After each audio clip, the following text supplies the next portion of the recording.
தமிழ்நாடு சட்டப்பேரவையில் முன்னாள் முதலமைச்சர் ஓபிஎஸ் எழுப்பிய கேள்வியும் அதற்கு அமைச்சர் சேகர்பாபு அளித்த பதிலும் அவையில் சிரிப்பலையை ஏற்படுத்தியது. தமிழ்நாடு சட்டப்பேரவையில் பட்ஜெட் மீதான விவாதம் தொடங்கி நடைபெற்று வருகிறது. இன்று காலை பேரவை கூடியதும் கேள்வி பதில் நேரத்தில் உறுப்பினர்கள் எழுப்பிய கேள்விகளுக்கு துறைவாரியாக அமைச்சர்கள் பதிலளித்தனர். அப்போது திருவள்ளூர் தொகுதி எம்எல்ஏ வி.ஜி. ராஜேந்திரன் திருவாலங்காட்டில் அமைந்துள்ள வாடனேஸ்வரர் கோவிலில் மாந்திரீக பூஜைகளுக்கான மண்டபம் அமைத்துக் கொடுக்க வேண்டும் என்று கோரிக்கை விடுத்தார். இதற்கு பதிலளித்த இந்து சமய அறநிலையத்துறை அமைச்சர் சேகர்பாபுவும் அவரது கோரிக்கை நிறைவேற்றப்படும் என்று உறுதியளித்தார். பஞ்சசபையில் ஒன்றான அந்த ரத்தன சபை திருக்கோயிலில் ஒரு மண்டபம் தான் வேணும்.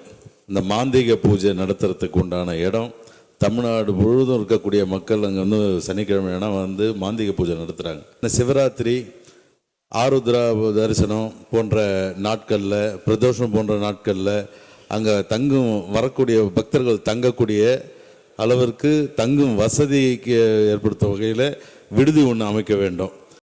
மாண்புமிகு பேரவைத் தலைவர் அவர்களே, மாண்புமிகு உறுப்பினர் சகோதரர் வி.ஜி. ராஜேந்திரன் அவருடைய கேள்விக்கு பதில் பெற மாண்புமிகு அமைச்சர் அவர்களும் சில விளக்கங்களை கேட்டார்.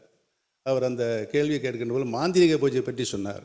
மாந்திரிக பூஜை என்றால் என்ன என்பதற்கு மாண்புமிகு அமைச்சர் அவர்கள் தக்க விளக்கத்தை அளிப்பார் என்பதை கேட்க விரும்புகிறேன். இதற்கு பதிலளித்த அமைச்சர் சேகர்பாபு, ஆன்மீகவாதியான ஓ பன்னீர்செல்வம் தமது எண்ணங்கள் நிறைவேற பல்வேறு கோவில்களின் நீண்ட நெடிய படிக்கட்டுகளில் வலம் வருபவர் என்று கூறிய போது அவையில் சிரிப்பல் எழுந்தது.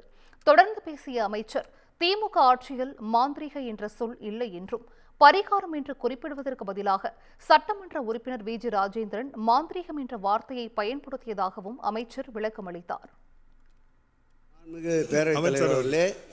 அவரும் ஆன்மீகவாதி.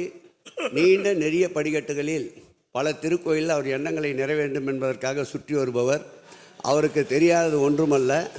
மாந்திரிகம் என்ற ஒரு வார்த்தை இந்த ஆட்சியில், திராவிட மாடல் ஆட்சியில் எங்கும் நடைபெறுவதில்லை. பரிகார பூஜையை தான் அவர் மாந்திரிக பூஜை என்று மாற்றி சொல்லிவிட்டார். பரிகார பூஜை மண்டபம் தான் கேட்டார். நிச்சயம் அந்த பரிகார பூஜை மண்டபம் ஏற்படுத்தி தரப்படும் என்பதை பேரவைத் தலைவர் வாயிலாக மாண்புமிகு முன்னாள் முதல்வர் சட்டப்பேரவை உறுப்பினர் அருமையன் பன்னீர் அவர்களுக்கும் நம்முடைய ராஜேந்திரன் அவர்களுக்கும் பேரவைத் தலைவர் வாயிலாக தெரிவித்துக் கொள்கிறேன்.